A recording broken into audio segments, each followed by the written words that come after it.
M1 Kinematics Example 17.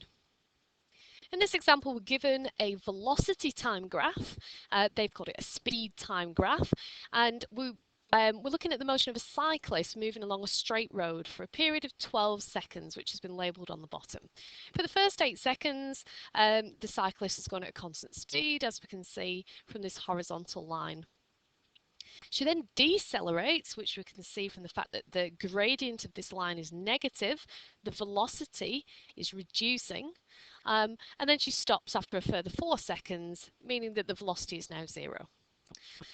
So the first part of the question is asking us to find the distance travelled by the cyclist. Now the distance is given by the area underneath a distance time graph. So we need to find the area under this graph. So you could do it as a rectangle and a triangle and add the two together, that's fine. I'm going to do it as all one thing. I'm going to do it as a trapezium. Now, if you remember the formula, which you will have done at GCSE and at Key Stage 3, so we've got the area is a half A plus B, that's the two parallel sides, times H, which is the perpendicular height. So it's a half of A, let's call this A at the top, so that's 8. B, let's call that B at the bottom, that's 12. Multiplied by the height, which we know is 6. And so if you work that out, that works out to be 60.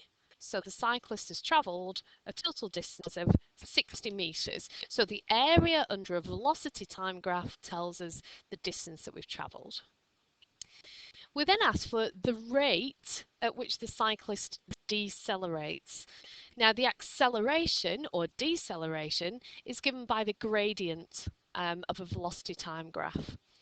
The gradient is change in y divided by the change in x.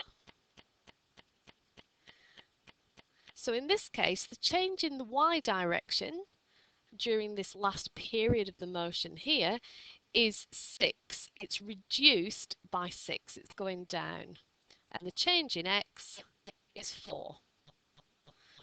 So that means that our deceleration is minus 1.5 meters per second squared. Now, because the question actually says decelerate, find the rate at which the cyclist decelerates, you would also get it marked correct if you said 1.5, because you've taken into account the fact that they've already implied that it's negative by the way they phrase the question.